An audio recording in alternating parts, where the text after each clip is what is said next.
Teaching kids how to drive is a cause near and dear to Dom Tiberi's heart. That is due to the loss of his daughter Maria in a crash in 2013. And we'll get to Dom in just a moment. But first, here's 10 TV's Bryn Caswell as she explains the changes and why some families say these changes aren't just helpful, but critical in keeping your family safe. Hi, Colin. So previously, adults in Ohio could obtain a driver's license with a shorter course or no course at all. Governor Mike DeWine says it's time that changed, with 58% of fatal crashes last year involving teens 18 to 19 years old. Tonight, parents are praising his decision. From the moment you turn the key and throw the car and drive, distractions both inside and outside the car are everywhere. At the beginning, I want her to just as minimal distractions as possible. That includes music. Mom Amy Hira and her 16-year-old daughter Molly had a busy afternoon at the BMV. So you just took your test. I did. How did it go? I did go in the driving part. Maneuver, gotta retake that. Despite that, Amy says her training made her feel prepared. Had to do online course. I just finished that up. It took like 6 months. Yeah. And I had to do in-cars. I had to do 8 hours of 4 classes of in-cars. And now Ohio is expanding that same level of training. Ohio's newly signed 2-year budget by Governor DeWine has rewritten the rules.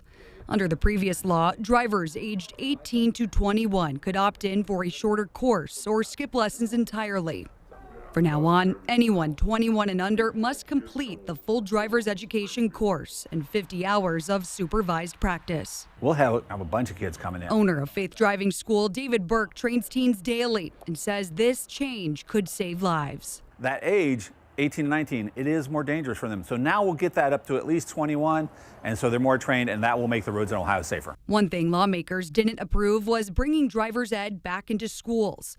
Instead, districts must now excuse students for up to 8 hours of private driving instruction outside of core class time. This is an important skill, just like all the other skills they do in school. Amy says it's scary to know drivers have been on the roads without the same training. It's like I have no idea what to do. Like the road signs, like all the traffic and stuff. I wouldn't have the roundabouts, the intersections, four-way stops. It all, scares teenagers. Her mom's grateful to see the change. I think that everybody should have the training because things have changed so much. The roundabouts are crazy, the different, highway exits, where they turn left, in different parts. And for Amy, she's keeping her confidence because of her training. Scheduled to retake her test next Tuesday. I'm so excited too. It's like just more freedom for me as a teenager and stuff. So I'll be able to, drive to school and stuff. For me too.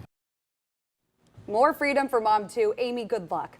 Faith Driving School says they're already receiving inquiring calls from this age group, and they believe they have enough instructors to take on this boom in business they're about to expect. And we know this is a cause very close to your heart. I was speaking with that mother today, and she says thank you for all the work that you've done. Well, we do the free safe driving days, and that's got one coming up in July. We have another one coming up in August. The July's filled. August will be open. But, I agree 100% with Governor DeWine. I know that for some of you folks out there that don't have your driver's license, you're going to have to go get it, and you're going to have to take driver's ed. We all need to be better behind the wheels. If you look at the statistics, and the statistics, what I like to say is that every statistic has a name, every statistic has a face, and we should never forget that. And we don't want to see any more statistics. This is so preventable. And so we all need to be better. We need to change the culture. It's distracted driving. That's a big problem, but it's inexperienced driving. And you need to drive the car like your life depends on it. You need to drive defensively, and that's what we're all about. And this is going to save lives. It's going to be an inconvenience for some folks out there, but at the end of the day, if we save lives, that's all that matters. And and we all got to remember, driving a car is not a right. It's a privilege. Yeah. And Dom, you joined a club that no parent wants to be in, but you turned that tragedy into something great that's helped out so many people. Terry and I, we call it our mission. Yeah. It's our mission. All right, Dom, thanks so much. And of course, the Maria Tiberi Foundation also works with kids learning to drive by donating driving simulators. Last December, the foundation donated 7 to the city of Springfield to help Haitian migrants learn how to drive. Now, this is all part of Maria's message, which is our push to end distracted driving and teach teens how to drive safely. To learn more information about our safe driving days your teen can participate in, or more about Maria's message, just go to our website, 10tv.com.